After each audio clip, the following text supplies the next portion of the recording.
Jagan bail పిటిషన్పై హైకోర్టులో వాదనలు పూర్తయ్యాయి. తీర్పు ఎల్లుండి ప్రకటిస్తామని హైకోర్టు తెలిపింది.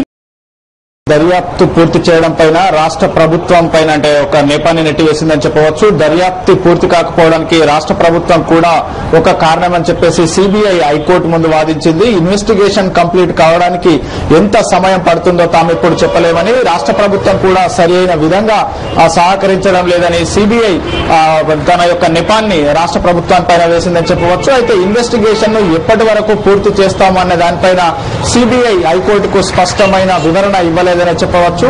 ఓన్లీ మేము సుప్రీంకోర్టుకు 7 అంశాల్లో 3 అంశాలపైనే 3 నెలల్లో దర్యాప్తు పూర్తి చేస్తామని చెప్పాము, కానీ 7 అంశాలపైన కాదు అని చెప్పేసి సిబిఐ కొత్త వాదాన్ని తెరపైకి తెచ్చిందని చెప్పవచ్చు. అయితే దీనిపైన జగన్ తరఫు న్యాయవాది తీవ్ర అభ్యంతరాన్ని వ్యక్తం చేశారు. రాష్ట్ర ప్రభుత్వం సహకరించడం లేదని, జగన్మోహన్ రెడ్డిని మరింత కాలం జైల్లో పెడతారని చెప్పేసి ప్రశ్నించారు. ఏదో సిబిఐ అధికారులు ఏదో ఒక సాకులు చెప్తూ ఇన్వెస్టిగేషన్ ని సాగదీస్తున్నారని, ఇన్వెస్టిగేషన్ ఎప్పట్లోగా పూర్తి చేస్తారో కనీసం హైకోర్టుకు చెప్పాలని చెప్పేసి జగన్ తరఫు న్యాయవాదులు కోర్టును కోరారు. ఎందుకంటే ఇంకా దాదాపుగా 7 నెలల్లో జగన్మోహన్ రెడ్డి అరెస్ట్ 7 నెలలు దాటిపోయింది, ఇంకా ఇన్వెస్టిగేషన్ కంప్లీట్ కాలేదు.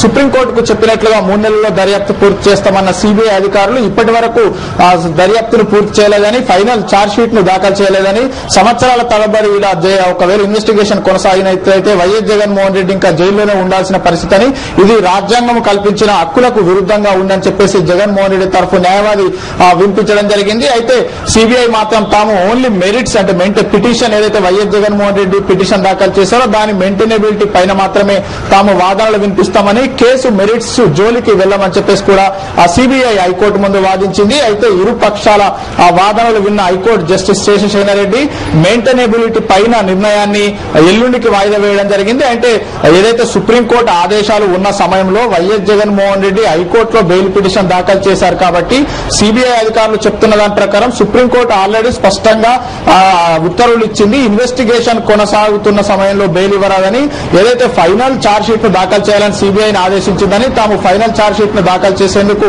సమయం పడుతుంది కాబట్టి సుప్రీంకోర్టు ఆదేశాలు ఉన్న సమయంలో అంటే ఫైనల్ ఛార్జ్ షీట్ దాఖలు కాని అంటే ఇంకా దాఖలు కాలేదు కాబట్టి ఫైనల్ ఛార్జ్ షీట్ దాఖలు కాకముందు YS Jaganmohan Reddy bail petition దాఖలు చేయడం అనేది మెయింటైనబిలిటీ కాదు, దాన్ని కొట్టివేయాలని చెప్పేసి సిబిఐ వాదనలు వినిపించింది.